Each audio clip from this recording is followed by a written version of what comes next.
Let me take you over the rainbow, out of the hollow place you feel inside. Let me lead you out of the shadow.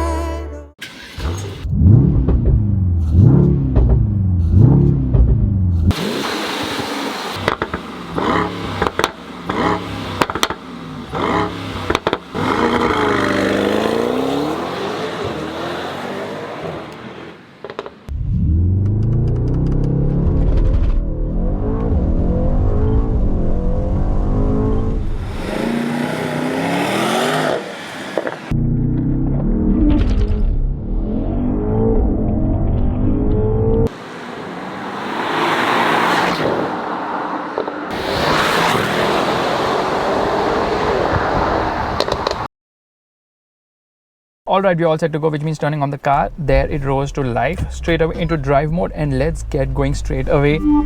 Okay, this thing timer is actually turned on. I need to turn it off at the moment. Just stop it right away. Yeah, in measurement. Anyways, so the thing is here, interesting part of this car is the fact that it also gets soft door close, which I didn't show you earlier on. And the updated model also gets MBUX, which this car does not get, but obviously anyone who buys it will get it because this is a CBU at the end of the day. Our test car doesn't ironically have yellow colored seatbelts because globally it gets yellow colored seatbelts. That's also kind of weird.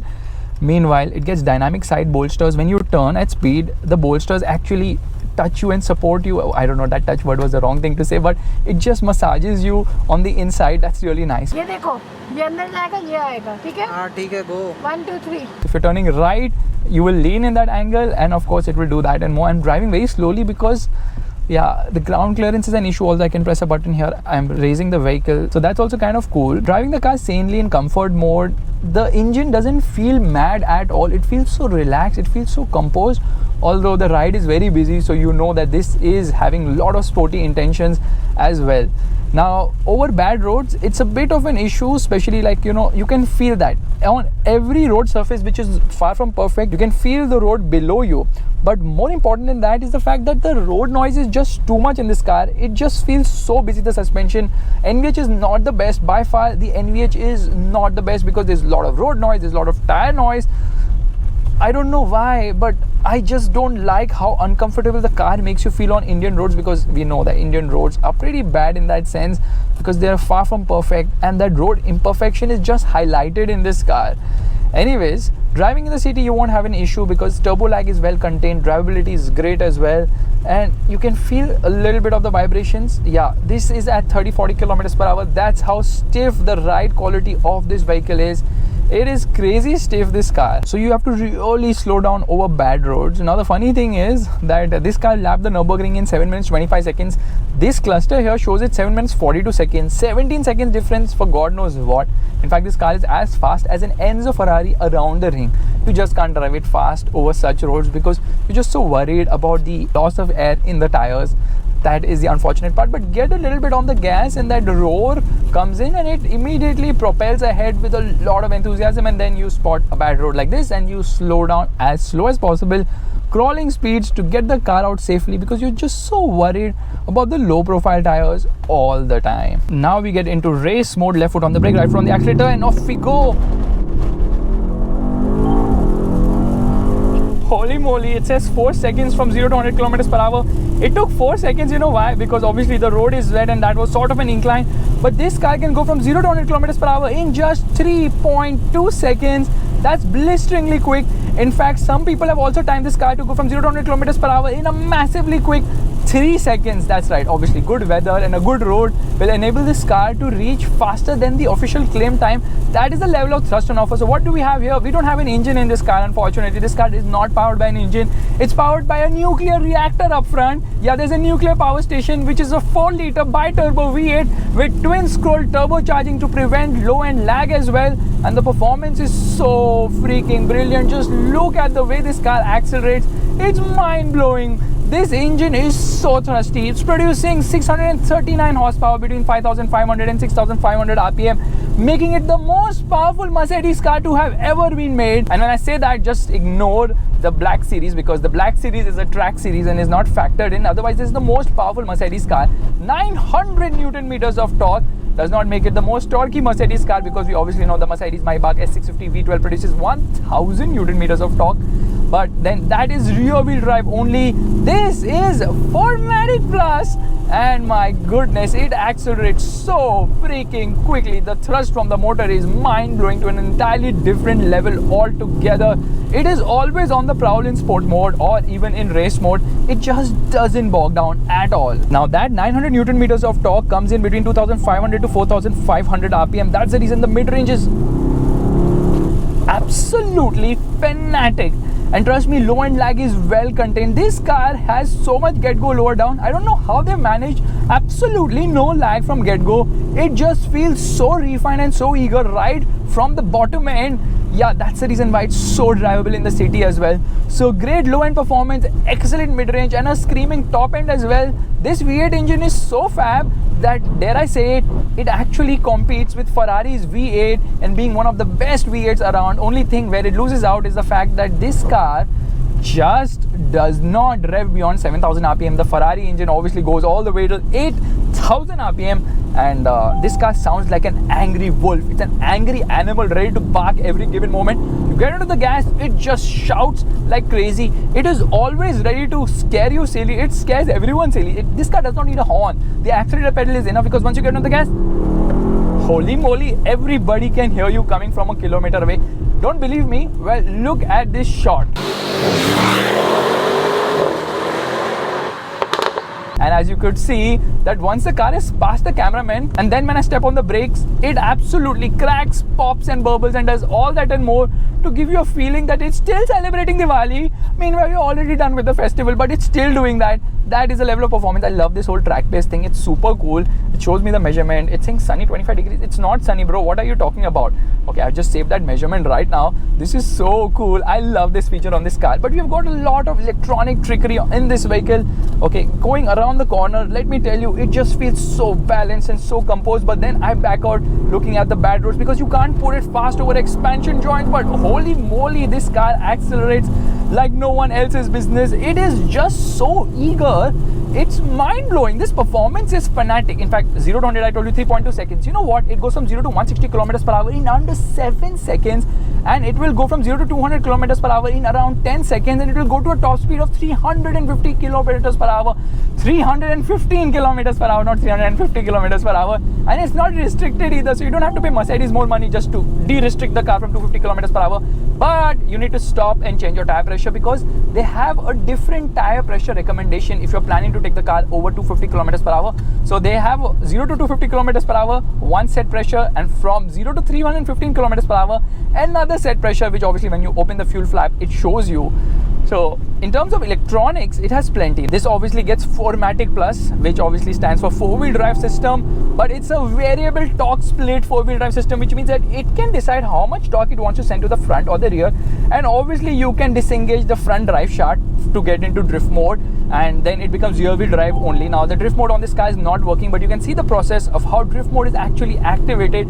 Well, that is a lot of fun. Now when you get into ESP Sport, it lets you play around with things to that extent that you can wag the tail out a bit without freaking out and without losing control. And of course, once you get into drift mode, it will just circle, circle, circle and more.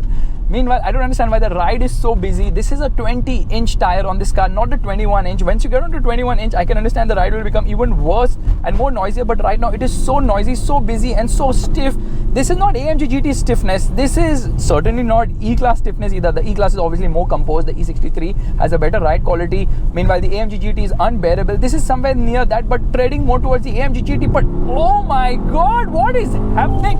The thrust is so freaking insane. The performance puts a massive smile on your face, and this race mode really brings out the best in the car. Now we're going to get into manual mode. Okay, here we are into manual mode right now. What am I doing? Why am I getting so confused? Now we are into manual mode for the gearbox, wherein it will actually hold on to a gear and not upshift unless and until I decide to do so. It obviously uses Mercedes 9-speed 9G AMG speed shift gearbox transmission, which they call as the MCT. MCT stands for multi-clutch, which is technically dual clutch transmission, and it's got cylinder on demand technology, which they call something very complex, AMG cylinder activation, deactivation, something, I don't know what it is exactly, but basic short of things is that it can deactivate up to 4 cylinders. Rather 4 cylinders it will deactivate. Cylinders 2, 3, 5 and 8 will be deactivated between 1000 to 3250 RPM when you're not driving the car aggressively to conserve fuel. But that really doesn't help as much, because this car returns a fuel economy between 2 to 5 kilometers per liter. Which, okay, here it is not downshifting. Here, carry on the gas, no, it doesn't downshift. So I'll do the honors and downshift here. You see, holding on to 7000 RPM, the whole cluster is glowing red to tell me that I need to make an upshift, and my goodness, it accelerates so fast. It's stunning. What an engine, what a gearbox. The gearbox is super quick with shift. It's so quick with shifts, that before you think about it, it's already made that shift. Now it's a wet clutch here, and it just feels so eager and precise. Only thing is that lower speed, especially at parking speeds. Okay, here we slow down. Ouch! I don't want to load the fronts, but at parking speeds, when you're front reverse, there it gets a bit snappy. Otherwise, this gearbox is just phenomenal. You don't have the Tiptronic function, of course, because the gear lever cannot be slotted left or right to shift gears. You can use the pedals. The pedals work brilliantly well. Very responsive. What a responsive car. Around the corner, my goodness, the body roll is so well contained. It darts. Okay, it's so eager. It's pinpoint accurate. It just loves to shift lanes like nobody's business. This is a car which it just doesn't let you feel the weight. The weight of this car is 2045 kgs. You can't feel that weight at all. It feels so much lighter than what it actually is. So here we go around the corner. It feels so eager and nice because it's got a limited slip differential at the rear axle. And what does that exactly do? Well, it can decide how much torque or power it wants to channel onto the individual rear wheel. So it can decide if one wheel is having less traction, it can cut down the torque output on that particular wheel, and that is how the limited slip diff works. It also gets an electric locking differential obviously at the rear, and the rear axle is obviously permanent and live because you can disengage the front axle if you want, but not the rear axle. Obviously it has to channel power somewhere. Now you can't make it front wheel drive, you can make it rear wheel drive. And talking about rear wheel drive, it's also got rear axle steering wheel. What does that do? Basically it's rear wheel steering wheel, and again there's a lot of AMG marketing there, but to put it in short, I would just say what it exactly does is it ensures that when you're driving below 100 kilometers per hour, the wheels will turn in the opposite direction. The rear wheels will turn in the opposite direction. Why does that do that? Simply so that the wheelbase shortens up, okay, and it becomes tighter. The car becomes more eager and nimble to drive under 100 kilometers per hour, easier to park, easier to maneuver, all that and more. Above 100 kilometers per hour, it steers in the same direction, which means that we should shut up for a bit and hear the massive noise of this car.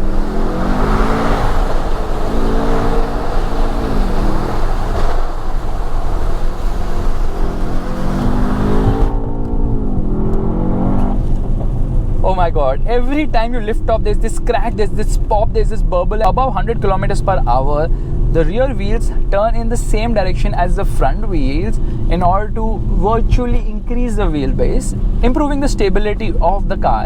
And this trickery works beautifully well because the agility and the handling of this vehicle is just absolutely sensational. Okay, you can see there's so many things in the instrument cluster. It's a wow unit. It is so phenomenally brilliant. I absolutely love the way. Oh my god, what a sound, what an engine, what a motor, what performance as well. This car absolutely flies. What a powerful AMG. This car is actually faster than the E63 AMG by 0.2 seconds. Meanwhile, compared to the AMG GTR, it is faster by 0.4 seconds. That is the level of performance on offer. Now, obviously, the ride height decreases after 120 kilometers per hour. All this is all aerodynamic trickery, which works brilliantly well on this car because it remains so glued to the road. The grip levels are leech-like, and we've got 6 driving modes which alter so many parameters. It's crazy the amount of parameters being altered. Obviously, you have the usual bits like the engine, the gearbox, the suspension, the steering wheel, which get altered. It also alters the sound from the exhaust, the ESP system, and the 4-wheel drive system too. So plenty of things which get altered, and they get altered in such a dramatic way that you can actually feel you're driving a different car altogether. And unfortunately, the road ahead is so broken. It's funny how the roads can be so broken. Why don't they maintain the road? That's the problem. You can't drive this car at all on such roads. You just cannot drive this car. This car is not meant for Indian roads, unfortunately. Even though it's a 4-door practical car, it just doesn't enjoy it. And talking about practicality, I do not like that touchscreen system. I just don't find it, rather the touchpad, I don't find it so intuitive to use. It just feels so iffy. It just feels so weird to use, and at times it just doesn't even click what you want to click, and that is a bit of an issue. And let's get into dynamic select right away, and I'm going to show you vehicle data, dynamic data. Let's get into dynamic data. That also looks cool. The graphics are really nice, just a bit slow, and then you can see live how much power and torque you're consuming. That's also pretty nicely done. Brilliantly done stuff on this vehicle, but it's really the performance which is the highlight here, the dual characteristics. Now obviously it has got a variable steering wheel which alters the weight according to comfort, sport or sport plus. Somehow I'm not very impressed with the steering wheel. I mean, it is really nice, it weighs up brilliantly at higher speeds, but it doesn't weigh up consistently as such. That's a bit of an issue, although it's good with terms of feedback and feel too, but the consistency of weighing up is not the best around, and then the NVH levels could have been dramatically better without a doubt. Love pulling this car into a higher gear, because once you are in a higher gear now, the way it pulls, the noise it makes, it's like here we go. Yeah, it's not going to downshift. I am right now in 7th gear. It's not going to downshift. We're going to get into 5th gear right now, and you can hear that. The way the motor pulls is so satisfying. It's brilliant in an entirely different league altogether, and braking performance is absolutely stellar. Obviously, we've got carbon ceramic brakes which work brilliantly well. Here's another trickery. Revving the motor, race start. I can increase the revs by pressing the pedals 4000 RPM, and my... sometimes it's better not to talk. Let the engine do its talking. Now this car weighs 2045 kgs, hefty, yes, 200 kgs more than the E63, but somehow I don't know why I can't feel that weight at all. That is the level of nimbleness and agility on offer. It just does not let you feel the amount of weight. That is so brilliant. I love the performance. I honestly feel the ride quality could have been dramatically better on this car. This car obviously uses an air suspension along with adaptive dampers, and all that really works in making this car so agile and phenomenal. The steering feel is just something else. Directional changes are so good too, and it's mind-blowing how it actually reacts to every throttle input too.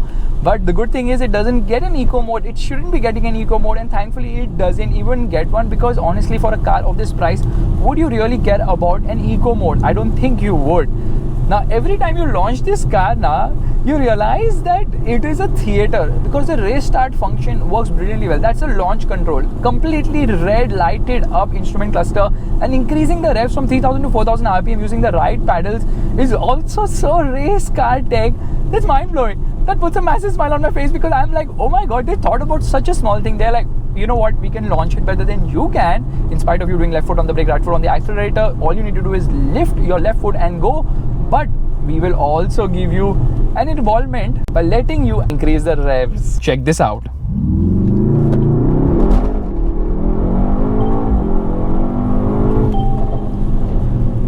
I'm not kidding. This car is so fast and the name is so long that it actually takes longer for you to take the name of this car. And before that, it's already hit 100 kilometers per hour. That is a level of thrust on offer. How can they have such a juicy mid-end? Okay, mid-range is super juicy. Low-end is, I mean, there is power spread throughout the rev range. That's how well engineered this car is. And it doesn't sound like a normal car. It sounds like a freaking thunderstorm. Every time you accelerate, it pops, it cracks, it does everything and more. It's a complete hooligan, a Diwali festival happening from the exhaust system. Obviously, when you're driving this car with the sport exhaust turned on. Now, there are 6 drive modes on offer. Right now, I'm obviously in race mode. There is individual, there is comfort, there is sport, there's sport plus, and there is race mode. And the new drive mode here happens to be snow mode. Yeah, it's got snow mode as well, which means that this is a very usable car in almost every condition. Getting it into race mode. Race start, increasing the revs, and off we go. Oh my god, 4MATIC currently unavailable. That's crazy. Completely overwhelmed by the amount of thrust going to the rear wheels. Now this car's got dynamic engine mounts. What exactly are dynamic engine mounts? Well, the engine mounts are dynamic. Okay, it's self-explanatory, but I'll still explain it to you. What it basically does is that every time you get onto the gas really hard, the engine mounts stiffen up so that they don't move around and they don't shift the weight of the car. However, at lower speeds, the engine mounts soften so that there are not many vibrations which can be felt through. In fact, the engine is so smooth and so refined, you just can't feel any sort of vibrations from this engine. That is a level of refinement on offer. That's the level of smoothness on offer.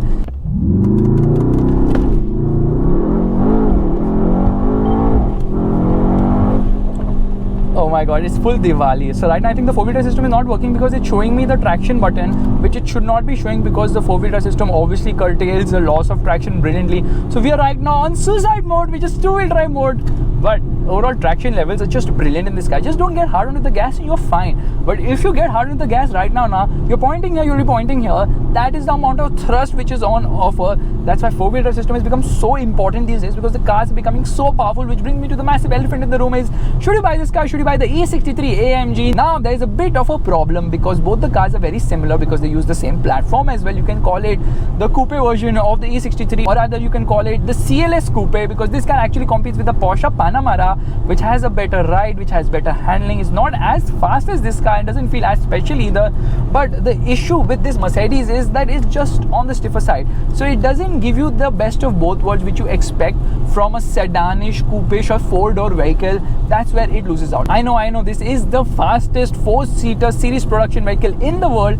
4-seater, not 4-door, because that record is with Jaguar with the Project 8, which happens to be a 4-door but is not a 4-seater because Jaguar obviously removed the rear seats to decrease the weight of the vehicle. So yes, this is the fastest 4-seater series production vehicle to have lapped the Nürburgring, which was the Mercedes-Benz test, and you can see the lap time on the Nürburgring. The car was feeling very twitchy on the edge. Obviously the Nürburgring is the green hell for a reason. Now, all good. Where the E63 is better than this car is that it looks like a sleeper.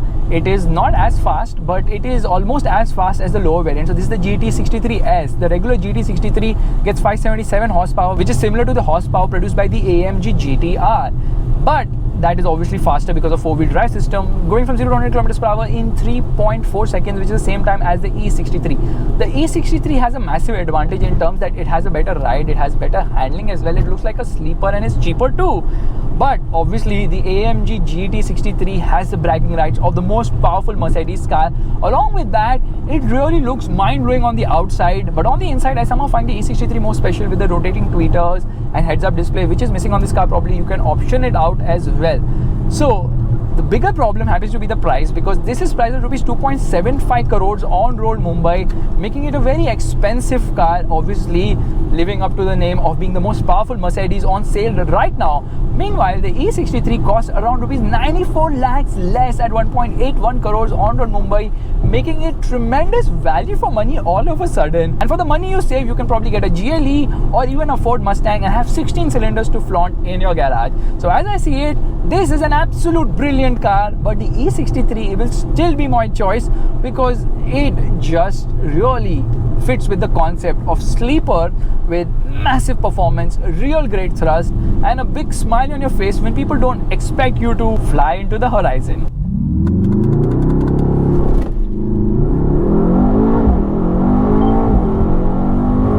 Every time you accelerate now, okay, the car squats from the rear, lifts from the front and absolutely thrusts ahead. Now for the rear wheel steering wheel, there are 2 electric actuator motors which makes it work. And right now I just feel that this is a brilliant car in the real sense. If you have the additional money, you would obviously want the best. Now obviously I was thinking like a stupid person by saying you can get 2 cars for the price of one. But the way this car makes you feel, the speciality, the attention to detail, the attention grabbing nature of this vehicle is just something else. And that's the reason why you would actually not mind paying the extra amount for this car. Just look at the way the car changes direction. Is absolutely stunning. And Mercedes's 4-wheel drive system is bang on. You can get into ESP Sport, and when you get into ESP Sport, well, we just get into ESP Sport at the moment. Here we are, Sport handling mode. It lets you play around a bit, and that playfulness is so surreal as well. Directional changes are super duper awesome, and obviously it channels more power to the rear than the front. That's why it doesn't have the understeering nature. Obviously rear wheel steering also helps in reducing oversteer to a limit. And the balance of this car, can you hear the exhaust? Lifting off is another occasion altogether. It feels so mind-blowing every time you lift off. Yeah, sport handling mode every time is telling me, boss, be careful, but it will have your back all the given moment. That is a level of performance. One of our directional changes are so freaking mind-blowing. It's insane how Mercedes has been able to curtail all that weight and make a car which treads between sportiness, luxury, and of course making you feel really special as well. So guys, this is my vlog of the Mercedes AMG GT63 S4 Door 4 Matic Plus Coupe.